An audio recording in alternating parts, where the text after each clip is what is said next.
Subscribe to my YouTube channel for more incredible stories like this. I woke up to the sound of my alarm blaring in my ears. My head throbbed.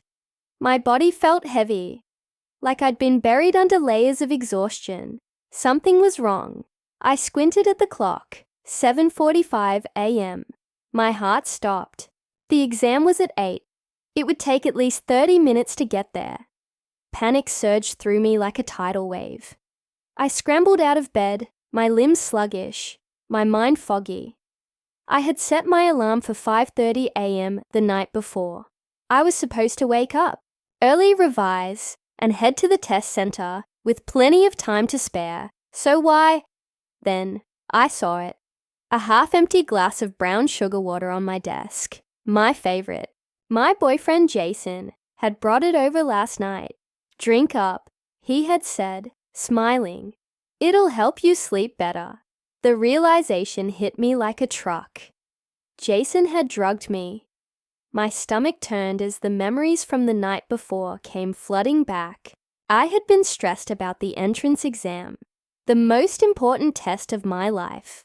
If I passed, I'd secure a place in one of the top graduate schools in the country. It was my dream, my future.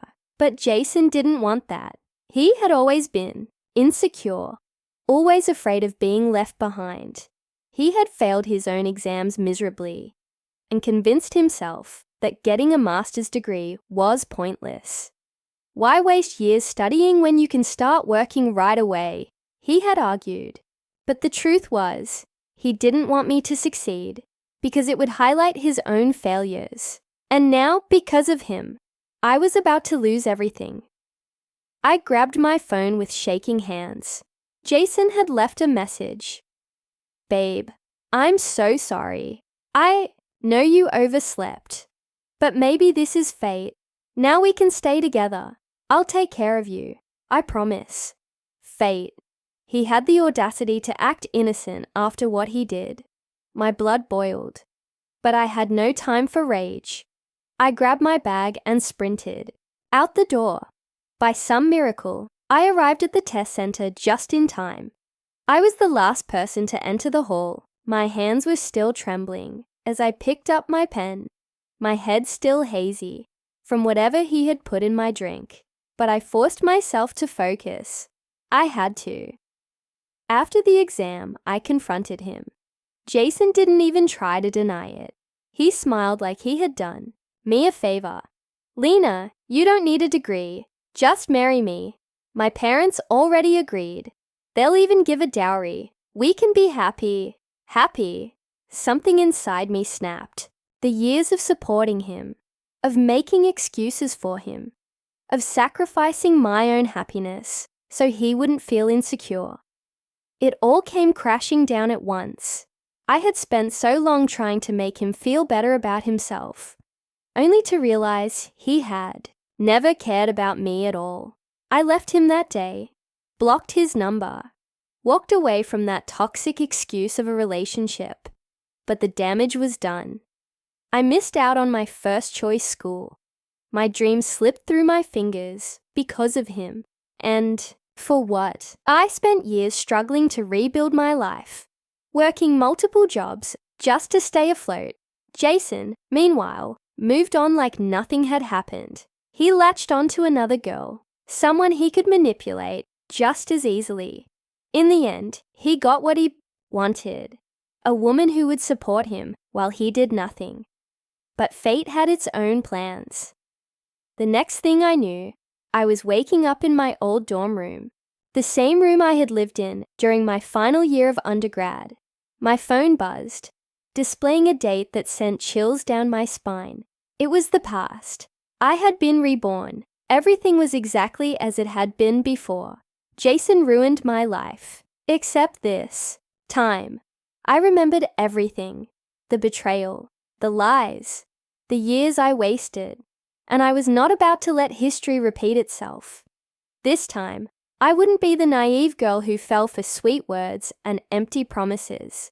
This time, I would cut that scumbag off before he even had the chance to hurt me.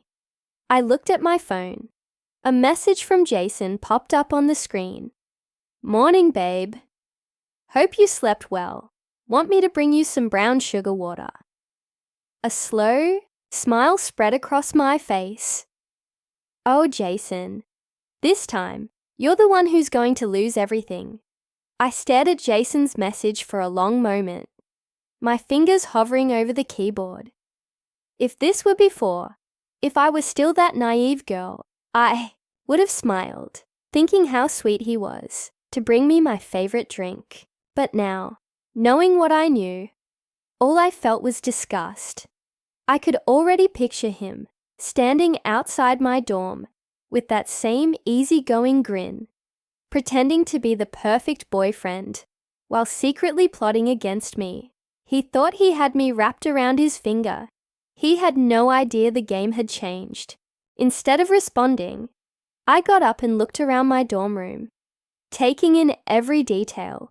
The books stacked on my desk, the notes pinned to the wall, my backpack leaning against my chair.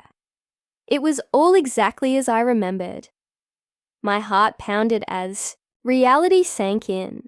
I had truly returned to the past. The entrance exam was only a few weeks away. This was my chance to rewrite everything, to take back what I lost. A knock on the door pulled me out of my thoughts.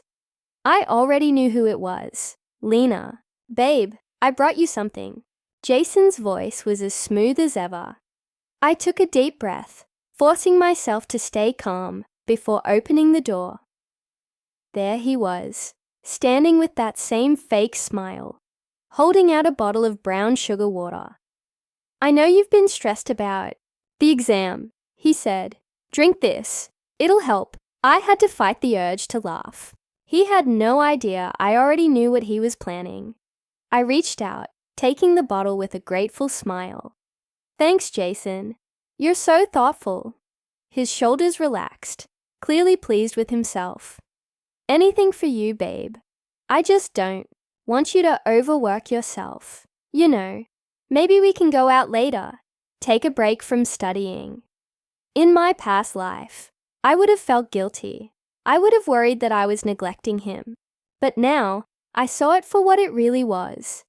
He wanted to distract me, to make sure I wasn't fully prepared for the exam.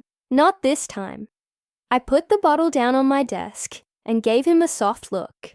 You're right, I do need a break, but I can't afford to fail, Jason. You know how much this means to me. His smile faltered for just a second, but he quickly recovered. Of course. But even if you don't pass, it's not the end of the world, right? I mean, not everyone needs a master's degree. I pretended to consider his words. Maybe, but I still want to try. Jason reached out, tucking a strand of hair behind my ear like he always did when he wanted to manipulate me. That's what I love about you. You're so hardworking. I barely managed to keep from flinching. After he left, I dumped the drink in the sink, watching as the liquid swirled down the drain. He really thought I would fall for the same trick twice. That night, I made my first move. I blocked Jason's number. It didn't take long for him to notice. The next morning, he was waiting for me outside my dorm, looking irritated. Hey, did something happen? I tried calling you. I shrugged. Oh yeah, I'm cutting out distractions until the exam is over. His expression darkened for just a second before he quickly replaced it with concern. Lena, are you okay? You're acting kinda different. I just smiled.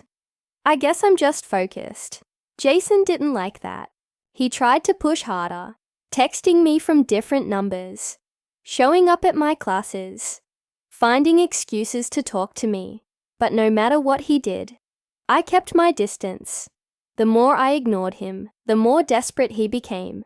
Then, one evening, I received a message from an unknown number. Lena, I'm sorry. I was just trying to help you. Can we please talk? I sighed. Jason wasn't going to give up easily, but that was fine, because I was just getting started. A few days later, I overheard some students talking in the hallway. Did you hear? Jason's struggling with his exam prep. Yeah, he barely scraped by in the mock test. If he doesn't do well on the real thing, he's done for. In my past life, Jason had eliminated me as competition by making sure I couldn't take the test. This time, he didn't have that advantage. If he wanted to secure his future, he would have to do it on his own. And without his usual tricks, Jason was falling behind fast.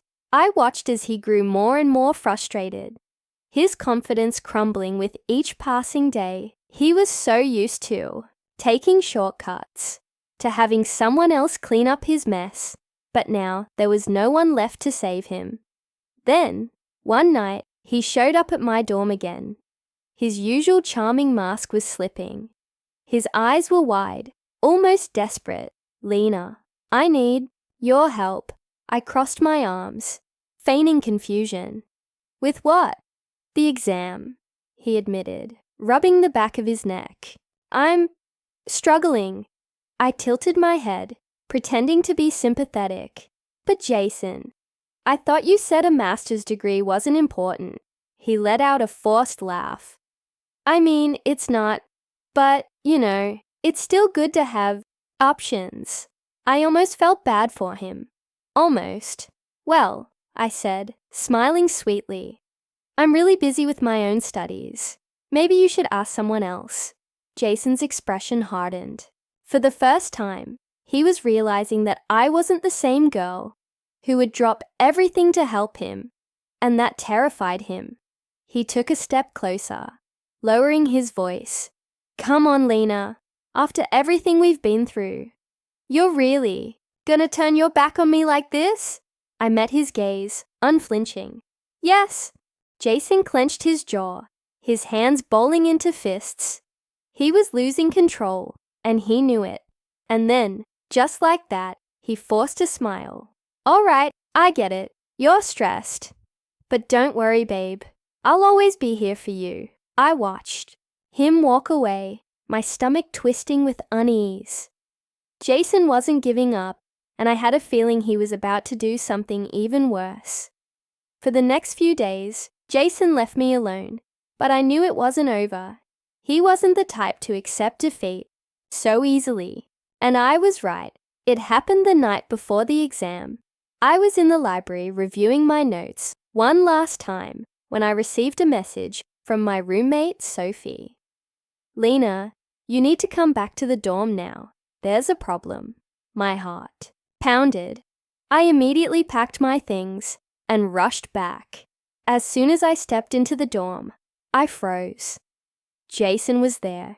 He was sitting on my bed, his hands resting on his knees, looking completely at ease. Sophie stood near the door, her face filled with worry. "Jason, what are you doing here?"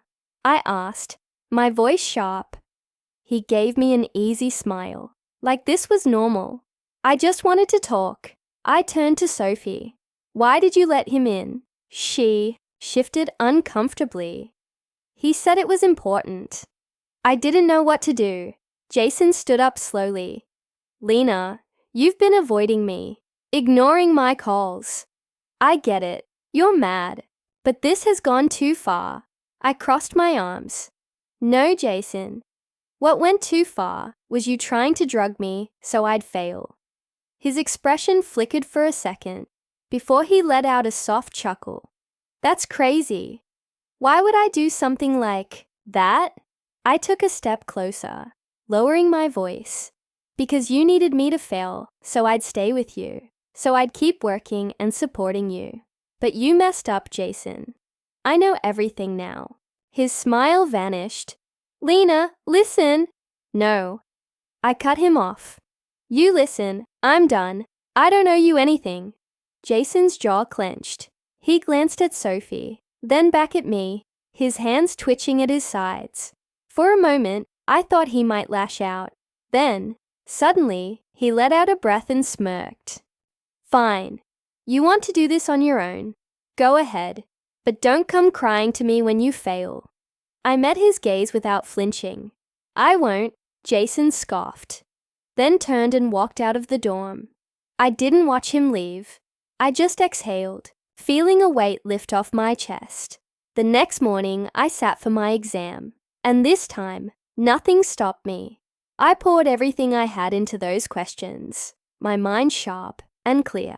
When I walked out of that exam hall, I didn't need to wait for the results to know. I had done it. Weeks later, when the scores were released, I stared at my name on the list, my hands shaking. I had passed. Jason, on the other hand, had failed, heard bits and pieces through the campus grapevine. He had tried to cheat, but was caught and disqualified. His scholarship was revoked.